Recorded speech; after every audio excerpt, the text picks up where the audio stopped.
ராத்திரியில தேவையில்லாத இடத்துக்கெல்லாம் போறது. கண்டிப்பா அந்த ஜோடி கூட அதுல பொறுப்பு தானே. நீங்கெல்லாம் கொஞ்சம் உங்க பாதுகாப்பை நீங்க தான் பாத்துக்கணும். கோவை விமான நிலையம் அருகே கடந்த 2ஆம் தேதி காரில் இருந்தபடி ஆண் நண்பருடன் கல்லூரி மாணவி ஒருவர் பேசிக் கொண்டிருந்த போது ஆண் நண்பரை தாக்கிய 3 பேர் கொண்ட கும்பல் மாணவியை கூட்டு பாலியல் வன்கொடுமை செய்த சம்பவம் தமிழ்நாட்டை உலுக்கியது. இதற்கு அனைத்து தரப்பில் இருந்தும் கண்டனங்கள் எழுந்த நிலையில் சம்பவத்தில் ஈடுபட்ட 3 பேர் கைது செய்யப்பட்டதாக கோவை காவல்துறை தெரிவித்துள்ளது. இந்நிலையில் சென்னை KK நகரில் பாஜக கலை மற்றும் கலாச்சார பொதுக்குழு கூட்டம் நடைபெற்றது. இதில் கலந்து கொண்ட பிறகு செய்தியாளர்களை சந்தித்த அக்கட்சியின் நிர்வாகியும் நடிகையுமான கஸ்தூரி கோவையில் கல்லூரி மாணவி கூட்டு பாலியல் வன்கொடுமை செய்யப்பட்ட விவகாரம் குறித்து பேசினார். அப்போது பாலியல் வன்கொடுமைக்கு பாதிக்கப்பட்ட மாணவியும் அவரது ஆண் நண்பரும் ஒரு காரணம் என்றார்.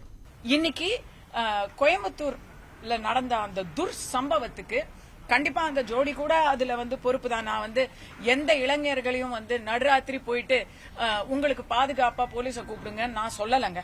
நான் போலீஸ காவல்துறைய கோயம்புத்தூர் விஷயத்துல நான் கொஞ்சம் கூட அவங்கள நான் பிளேம் பண்ண மாட்டேன்.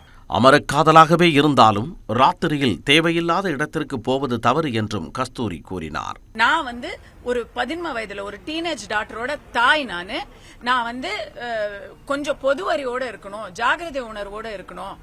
வேலை கெட்ட வேலையில ஊர் சுத்தக்கூடாது அப்படின்னு அது எந்த காரணத்துக்காக வேணா இருக்கட்டும். அது வியாபார நோக்கமா இருக்கட்டும், இல்ல அமர காதலா இருக்கட்டும், என்ன கன்றாவியா வேணா இருக்கட்டும்.